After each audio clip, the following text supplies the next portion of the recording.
से एक बार स्वागत है। हम अभी आपको परसों या 2 दिन पहले परसेंटेज पढ़ाए थे और आज हम परसेंटेज से पहले बेसिक कॉन्सेप्ट मैथ में बताना चाहेंगे। बेसिक कॉन्सेप्ट का मतलब जैसे बच्चे माइनस गुणे माइनस नहीं कर पाते हैं, प्लस गुणे माइनस नहीं कर पाते हैं, माइनस माइनस नहीं कर पाते हैं, माइनस गुणे प्लस नहीं कर पाते, इसमें समस्याएं आती है बच्चों को। तो आज उसका कॉन्सेप्ट बताएंगे कि ये कैसे समस्याओं को हल करना है, कैसे हल कर पाओगे। थोड़ा ध्यान देना बोर्ड पर, आपको जरूर समझ में आएगा। आइए बताते हैं, देखिए ध्यान से। जैसे बहुत बच्चे आप 5 + 3 = 8, कोई दिक्कत नहीं होगी, ठीक। 5 - 3 = 2, कोई दिक्कत नहीं है, क्योंकि आपने इसको जन्मजाति किया है। जब से आप पढ़ रहे हो, कक्षा 1 से पढ़ रहे हो, तब से आप इसको कर रहे हो, करते आ रहे हो, और समझ में आना चाहिए आपको, कोई दिक्कत नहीं। आ गया है, आगे चलो। समस्या कहाँ होती है बच्चों में? -5 - 3 बराबर क्या होगा, इसमें समस्याएं हैं। -5 + 3 बराबर क्या होगा, इसमें समस्या है। ये दो बच्चों को समस्या में फंसा देता है। एक कॉन्सेप्ट पहले मैं आपको बताना चाहूंगा कि अगर आप यहां से देखो तो आपको यहां से समस्याओं का हल मिल सकता है, लेकिन आपको उसके लिए समझना होगा। 5 से 3 गया, 2 आया। देखो 5 के सामने किसका चिन्ह लगा था? अगर जिसके सामने कोई चिन्ह ना दिखे तो आप किसका चिन्ह मानोगे? प्लस का चिन्ह मानोगे। तो 5 के सामने किसका चिन्ह है? प्लस का चिन्ह है। और 5 में से 3 गया है तो 2 के सामने किसका चिन्ह आया है? प्लस का चिन्ह आया है। इसके मतलब बड़े का चिन्ह प्रभावी होगा। बड़ा सदैव प्रभावी होता है, और बड़ा आपके घर में भी प्रभावी है? तो बड़ा हर जगह प्रभावी होगा। उसके बाद यहां चले आओ, इस पे चले आओ, बहुत टेंशन लेने की बात नहीं है। आप पहले पे जाओ, 5 + 3 जोड़े हो 8 आया है ना। 5 के पहले क्या लगा है? प्लस लगा है। और 5 3 8 जोड़े हो तो 8 के पहले क्या लग गया? प्लस है, लग गया ना, तो प्लस लगा दो। अब यहां चले आओ, इसके मतलब अगर समान चिन्ह साथ में दिख रहे हैं तो क्या होगा? जुड़ेगा, लेकिन चिन्ह समान वाला लग जाएगा। अब देखो 5 और 3 8 हो जाएगा। किसका 8? माइनस का 8। प्लस से तुलना करवाओ, माइनस का 8 हो जाएगा। ऐसे अब यहां चले आओ, अब यहां चले आओ। अब देखो यहां किसका चिन्ह प्रभावी था? 5 से 3 घटाए हो, प्लस का चिन्ह प्रभावी था, बड़े वाले का चिन्ह प्रभावी था। ऐसे इसमें देखो बड़ा कौन है? 5 है। 5 से 3 जाएगा, क्या आएगा? 2 आएगा। चिन्ह किसका प्रभावी होगा? बड़ा वाला। बड़ा वाला सदैव प्रभावी होगा, मतलब कि -2। और कॉन्सेप्ट समझने के लिए थोड़ा और एक दूसरा रास्ता भी हम आपको समझाना चाहेंगे। इसको समझने के लिए आप मतलब मानो प्लस का मतलब कह दो मेरा, और माइनस का मतलब कह दो उधारी से। एक रास्ता आपके पास ये मिलेगा यहां से समझने के लिए। फिर प्लस का मतलब मेरे पास है धन, माइनस का मतलब उधार है हम। आगे आ जाओ, प्लस 5 रुपये था, 3 रुपये तुम्हारे पास और आ गया, 8 रुपया हो गया। मतलब चूतिया वाली बात है ये सब बताने का। आओ आगे समझते हैं। प्लस 5 रुपये है, 3 रुपये आप उधार हो, मतलब कह सकते हो आप 5 रुपये आपके पास था, 3 रुपये आप उधार हो। तो अगर आपके पास 5 रुपये है, 3 रुपया उधार हो, 3 रुपया उसको दे दोगे, तुम्हारे पास कितना बचेगा? 2 रुपया बचेगा। और जो 2 रुपया बच रहा है किसका है? तुम्हारे पास है ना, मतलब मेरे पास है, तो प्लस आ जाएगा। फिर जो है +2 आ जाएगा। यहां आओगे आप, माइनस का मतलब उधार में बता रहा हूं। आप 5 रुपया उधार थे और फिर 3 रुपया उधार हो गए। जब 5 रुपया आप उधार थे, फिर 3 रुपया उधार हो गए, टोटल कितना उधार हो गए? 8 रुपया उधार हो गए। तो उधार 8 रुपया हुए हो ना, उधार को दिखाने के लिए क्या कहोगे? माइनस लगाओगे। ये बात कॉन्सेप्ट में आ गया। उसके बाद फिर चलोगे, आप 5 रुपया उधार हो, +3 का मतलब अदा कर दिए या आप दे दिए उसको। आप 5 रुपया उधार थे, +3 रुपया, प्लस का मतलब दे दिए, आपने 3 रुपया चुका दिया उसका। तो अभी आप कितना उधार हो? 2 रुपया उधार हो। जब 2 रुपया उधार हो, उधार दिखाने के लिए क्या करोगे? माइनस करोगे। ये आपका एक छोटा कॉन्सेप्ट है। अभी और बात को आगे बढ़ा रहे हैं, थोड़ा से और बात को आगे बढ़ा रहे हैं अभी। अब देखिए थोड़ा और कॉन्सेप्ट है।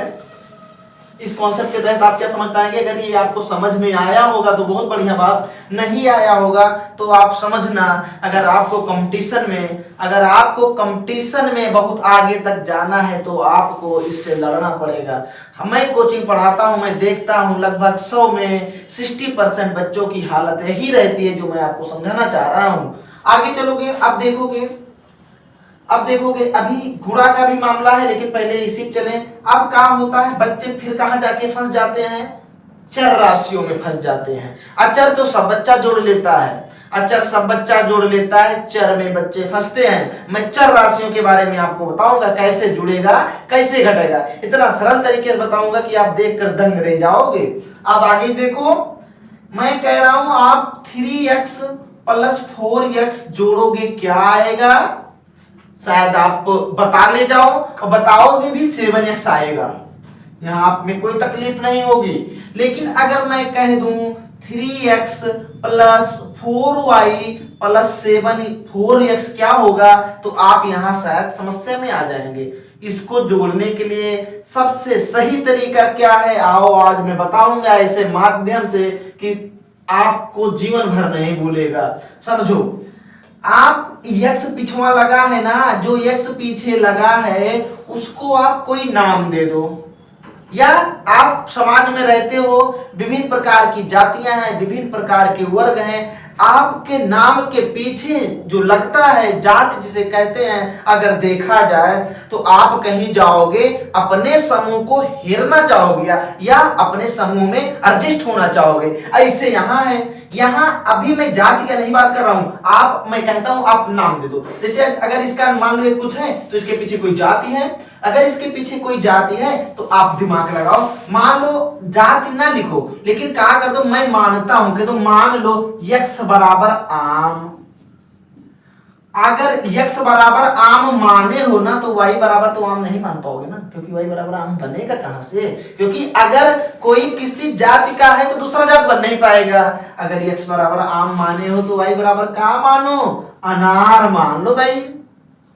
उसके बाद में फिर x आ गया, कोई मतलब ही नहीं है, तो x बराबर क्या माने हो? आम माने हो, लिख दो आम + 4y बराबर क्या माने हो? अनार, लिख दो अनार + 4 x बराबर क्या माने हो? आम माने हो। अब देखो, अब अपने अपने को सब खोजेंगे ना, 4 आम और 3 आम, कितने आम हो जाएंगे? 7 आम हो जाएंगे, 4 3 7 आम हो जाएंगे, + 4 अनार हो जाएगा, अब आपका यही हल है, इससे ज्यादा नहीं हल कर सकते हो। बस केवल एक काम और कर सकते हो कि आम की जगह क्या माने थे? x माने हो, x लिख दो। अनार की जगह क्या माने हो? y माने हो, y लिख दो, बस 4y हो गया। लेकिन बच्चे क्या करते हैं, वो अभी भी 7 और 4 को जोड़ देंगे, 7 4 11 xy बना देंगे, जो कि गलत है। इस तरह नहीं होगा, क्योंकि मैं आपसे एक बात पूछना चाहूंगा कि आपके पास 2 आम है और 1 सेब और दे दिया गया, तो बताओ कितने आम सेब? नहीं बता पाओगे। जैसे बार बार पूछेंगे कहोगे आप 2 आम है 1 सेब है, लेकिन मैं पूछ रहा हूं आप बताओ कितने सेब है, तब आप कहोगे 1 सेब है। हम कहेंगे कितने आम है, कहोगे 2 आम है, लेकिन कहेंगे टोटल बताओ ना, तब पर भी आप कहोगे कि 2 आम 1 सेब। इसके मतलब आम सेब नहीं जुड़ सकता है। लेकिन अगर कहा जाए आपके पास 2 आम था, 1 आम और आ गया, तो कितना आम? तुरंत कहोगे 3 आम, क्योंकि आम की कैटेगरी जुड़ जाएगी। बहुत हवा में लग रहा होगा, लेकिन बहुत बड़ा कॉन्सेप्ट है बच्चों के लिए। बहुत बच्चे इसमें फंसते हैं, मैं देख रहा हूं बच्चे बहुत फंसते हैं। अगर आप इसको सीख गए हो तो समझ जाओ आपकी आधी से ज्यादा समस्या मैथ में हल हो जाती है। इसके बाद फिर थोड़ा सा और आगे बढ़ते हैं, सॉल्व के माध्यम से और बताना चाहेंगे। आप इसके साथ लेना हो, इसके साथ ले लेना, समझ लेना और किसी समझा देना, फिर आगे चलते हैं। आओ आगे बढ़ते हुए निकलते हैं। दूसरा कॉन्सेप्ट क्या है, सवाल एक ही टाइप का रहेगा, कॉन्सेप्ट बदलता रहेगा। जैसे 3x² + 4x + 7y हो गया, तो बच्चे इसमें क्या करते हैं, इसमें भी नहीं समझ पाते हैं और उल्टा सीधा कर बैठते हैं। तो आपको केवल आम और इमली मानोगे, आपका सवाल हल हो जाएगा। मैं कहता हूं आप नहीं जोड़ पाते तो आपकी गलती नहीं, लेकिन आप समझने तो प्रयास कीजिए। x² है ना, x² है, x है, y है, अब मैं कहता हूं ये जो जिसके पीछे अगर समान नहीं है, अगर समान नहीं है तो आप थोड़ा सेंस लगाओ। समान ना होने मतलब एकदम एक ही चीज दिखाए तभी जुड़ेगा तभी घटेगा, अगर एक चीज एकदम नहीं दिखता है ना जुड़ेगा ना घटेगा। अब आगे चलते हैं, जैसे अगर अगर यक्स को आम मान लिए हो, यक्स बराबर आम मान लिए हो और वाई बराबर सेब मान लिए हो, तो यक्स स्क्वायर बराबर आप आम या सेब नहीं मान सकते हो क्योंकि ये दूसरे मॉडल दिख रहा है। तो एक्स स्क्वायर बराबर क्या मानोगे, एक्स स्क्वायर पर मान लो इमली मान लो, एक्स स्क्वायर बराबर इमली मान लो। अब जोड़ो, कहोगे 3 इमली प्लस के 4 आम प्लस के 7 सेब। अब बताओ जोड़ोगे, जुड़ पाएगा कभी? नहीं जुड़ेगा ना। अगर आपसे पूछे आपके पास 3 इमली 4 आम 7 सेब हैं तो जोड़ना चाहोगे? नहीं जुड़ पाएगा। अगर मैं कहूं बताओ कितने सेब, कहोगे 7, कितने आम कहोगे 4, कितने इमली कहोगे 3। इसके मतलब जब पीछे की क्वांटिटियां बदलती जाती हैं तो आप जोड़ नहीं सकते हो। कहने का सीधा सीधा मतलब ये है, अगर समान दिखे तो जुड़ेगा, समान दिखे तो घटेगा। आगे चलते हैं, फिर देखिए थोड़ा सवाल आगे बढ़ाएंगे, अब सवाल समझाएंगे। जैसे 4x प्लस के 5y minus 7x minus 8y plus के 7x स्क्वायर। तो आप धैर्य रख के सवाल को देखो, सवाल को देखने के बाद आप देखो किसके पीछे क्या मिल रहा है। आप देखो यहाँ x मिला है, यहाँ x मिला है, मतलब ये दोनों भाई इकट्ठा होना चाहेंगे। कर दो इनको इकट्ठा, तुरंत इकट्ठा करो। यहाँ y है और देखो किसके पास y है, इनके पास y है, इनको भी इकट्ठा करवा दो। अब देखो ये एक्स स्क्वायर सबसे अलग है, उनको अलग है, रख दो, इसे कर दो। अब देखो भाई भाई मिल रहे हैं, जुड़वा दो। देखो अभी मैं बता के आया हूं, प्लस का मतलब आपके पास है 7, आप उधार हो। अगर आप 7 रुपया उधार हो, प्लस का मतलब 4 रुपया चुकवा दिए, खत्म कर दिए, अभी कितना रुपया उधार हो? 3 उधार हो ना। और 3 उधार हो, कहो भैया 3 उधार है तो 3 उधार मतलब माइनस। और इस एक्स वाला फंडा मैं पहले समझा के आया हूं, क्योंकि भाई अगर आम के पर्पस से लोगे, आप 7 आम उधार हो और 4 आम आपने चुका दिया है, कितना आम बचा है? अभी 3 आम उधार है, 3x लिखा दोगे। उसके बाद में अब देखो यहाँ मामला क्या हो गया, यहाँ मामला आपके पास 5 सेब कह सकते हो है और आप 8 सेब उधार हो, अभी कितने सेब और उधार हो? तो 8 में से 5 घटेगा, आएगा 3, y का मतलब सेब और बड़े का चिन्ह लगता है माइनस, प्लस 7x स्क्वायर। ये आपका क्या हो जाएगा? आंसर हो जाएगा। ये बच्चे क्या करते हैं, बच्चे क्या करते हैं, एकदम आओ बा उल्टा सीधा मार देते खींच खांच के। जैसे मान लो ये कुछ सही भी की, उसके बाद में इनको इनको जोड़ देंगे, कहेंगे 7 में से 3 जाएगा 4x स्क्वायर या x स्क्वायर माइनस 3y, ऐसे उल्टा सीधा आंसर देते हैं, जो कि ये क्या है? ये गलत है, इसका कोई मतलब नहीं है, ये गलत है। बात समझ में आ रही थोड़ी बहुत? अब देखो आगे और समझो, आगे और समझो। प्लस वाला बता दिए हैं, गुणे वाला बता दें। कितना टाइम हुआ?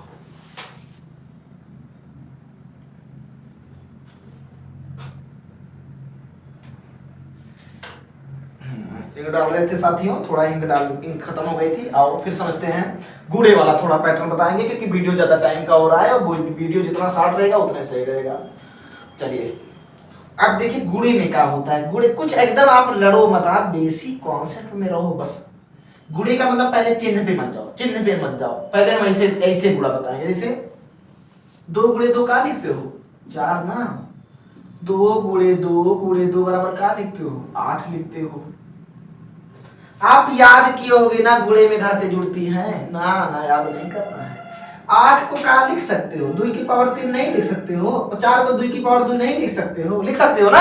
अगर 2 की पावर 2 लिख सकते हो, कॉन्सेप्ट यही तैयार है ना। मतलब कि अगर बेस मतलब कि घात जितनी मान लो 1 कितना हो गया? 2 बचा के वहां जोड़ दो, बेस वही रहेगा और घातें जुड़ जाएंगी। तो आप रटो मत कि गुणे में घातें जुड़ती हैं, गुणे में घातें जुड़ती हैं। अगर आप रटोगे तो आप वहां जाके फेल हो जाओगे। आप एक आध सवाल के माध्यम से इसको कॉन्सेप्ट दिमाग में बैठा लो, नहीं तो उल्टा सीधा कर दोगे। देखो 2 2 2 8 हुआ, 8 को 2 की पावर 3 लिख दिए, इसके मतलब क्लियर है भाई, गुणे में घातें जुड़ेगी। देख लो 1 घात 2 घात 3 घात या 2 की पावर 3 हो गई।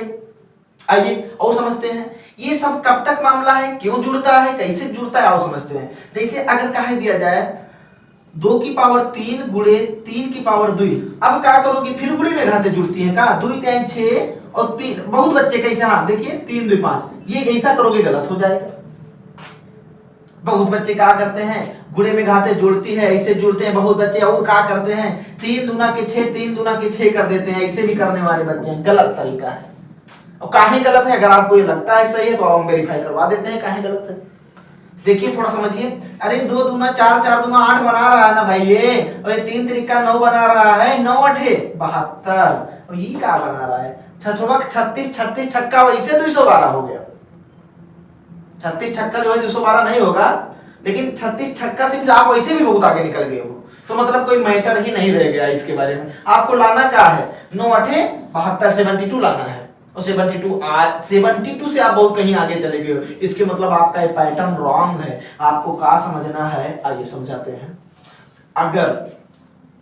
अगर बेस अनबैलेंस है, घात भी अनबैलेंस है, तो आप इसमें कुछ नहीं कर सकते हो। अगर बेस अनबैलेंस है, घात अनबैलेंस है, तो आप उसमें कुछ नहीं कर सकते हो।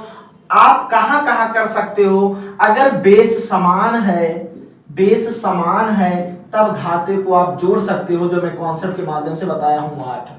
अगर यदि बेस अनबैलेंस हो और घाते समान हो, तब आप दूसरा दिमाग क्या है कि मैं घात को कॉमन ले सकता हूं, और घात को ले लो आप कॉमन, और 2 गुणे के 3 कर दो ब्रैकेट में। अब 2 तिहाई 6 6 की पावर 3 आ गया। ये आपका आंसर हो जाएगा, इसमें कोई दिक्कत नहीं है। यदि बेस बराबर है, मान लो बेस बराबर है और घाते अलग अलग हैं, बेस बराबर है घाते अलग अलग है, तो बेस बराबर है तो कोई मतलब ही नहीं, 2 और 4 3 7 हो जाएगा। बाकी आप बेसिक से करके देखते रहो, इसका ये बेसिक कॉन्सेप्ट है। बच्चे आइए बताइए कहां फंसते हैं, बताने का मामला ये, बच्चे फंसते कहां हैं। बच्चे जो फंसते हैं इसमें, ये लफड़ा तो ये है, यक्स गुणे के यक्स का होगा, यक्स गुणे के वाई गुणे के यक्स गुणे के जेड का होगा, इसमें बच्चे फंसते हैं। और इसके माध्यम बताना चाहते हैं ये क्या है, कुछ थोड़ो है। इसको देखो 2 गुणे के 2 गुणे के 2, अरे भाई 2 गुणे के 2 गुणे के 2 की पावर 8 3 नहीं लिखे हो, और 2 की पावर जब 3 लिखे हो, इसके मतलब कि ये 8 था। और ये भाई कभी आज तक दुनिया का कोनो आदमी बता पाया है क्या कि x एक कम है और x दूना के 2x, खाली यही पढ़ते हो, x एक कम x दूना के 2x, x के 3x। लेकिन जबकि 2 दूना के 4, 2 दूना की बोले तो 4 एक संख्या पाए हो, लेकिन यहाँ x एक कम x दूना 2x, इसके मतलब x का गुणा नहीं है, केवल गुणा करोगे वही फिर चरराशि के रूप में आ जाएगी। तो अब क्या करोगे, जब गुणा नहीं है तो क्या करोगे, x मतलब बेस देखो यहाँ से मैच कराओ, बेस 2 था ना, बेस यहाँ 2 चला गया, यहाँ बेस क्या है यक्स है। अब गुणे में घाते 1 2 3 जोड़ दो, बस बेशक आंसर आ गया। तुलना लेकिन आपको 2 की पावर 3 से करानी है, रटना नहीं। अगर आप रटोगे तो तक जाओगे तुरंत। आगे चलेंगे फिर। अब यहाँ क्या करो, इस x के साथ y आ गया, अरे पकड़ो ना घर वाले को, जो जिसके घर वाले दिखे पकड़ो, ये इसका घर वाला है पकड़ लो, x गुणे के x हो जाएगा और y गुणे के z हो जाएगा। x इंटू x का मतलब x square into y into z, और सरल करोगे x स्क्वायर y z, ये आपका आंसर बन जाएगा।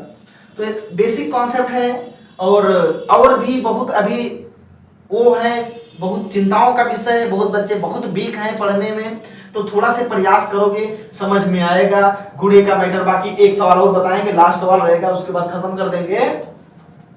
2x square plus 4x cube minus 8x square plus 7x, ये अगर इस तरह का ये सब सवाल है तो आप बस खाली वही एक काम करो, घर वाले को पकड़ो। ये देखो 2 एक घर वाले दिख गए, इनको पकड़ो और तुरंत पकड़ने के बाद 2x square minus 8x square plus 4x cube plus के 7x कर दो है। उसके बाद में अब देखो ये क्या हुआ, 2 रुपया आपके पास है, ये अब मैं कुछ मानू ना सामान देके, 2 रुपया आपके पास है और 8 रुपया उधार हो, चुकाओगे कितना रुपया भी उधार हो जाओगे, -6 का उधार हो जाओगे, प्लस 4x क्यूब प्लस के 7x। अब कोई पीछा वाला मिल रहा है, जब सामान नहीं मिला तो क्या हुआ, मतलब कि जुड़ने वाला नहीं है, यही आपका क्या है आंसर है। बाकी साथियों 2022 लग चुका है, 2022 में आप बहुत हैप्पी न्यू ईयर, CMTU का प्रचलन चल रहा है, आप भी उसमें बहुत लिप्त होंगे। आप लिप्त ना हो, आप अपनी मेहनत पर ध्यान दो। 2022, 23, 24 आता रहेगा, चलता रहेगा, सिस्टम है। आप अपने नए ईयर पर कोई थीम बनाओ, कोई सिस्टम बनाओ कि हमें इस साल में ये पढ़ लेना है या आने वाले 6 महीने में इसको खत्म कर देना है। इस तरह का व्यवस्था बनाओ। बाकी न्यू ईयर बनाने से यहाँ घूमने का कोई मतलब नहीं रह जाता है। कम से कम आप ये बना लो कि इस बार जो है हम आपकी लूसन ड्रेस डालेंगे, लूसन ड्रेस डालो, या कोई ना कोई नई थीम बनाओ, या देश कंट्रियों की राजधानी या अदर कंट्रियों पूरा सिस्टम याद कर लो। कोई ना कोई सिस्टम बनाओ पढ़ने के लिए, तभी भैया जिंदगी सफल है। अगर सिस्टम नहीं बनाते हो तो बड़ी नरक की जिंदगी है, बात को समझते रहो। बाकी मैं अब जो है धन्यवाद देता हूं आप लोग को वीडियो को देखने के लिए, और आप इसी तरह से बने रहें। मैं अच्छे अच्छे वीडियो आपके साथ लाता रहूंगा। धन्यवाद भाई।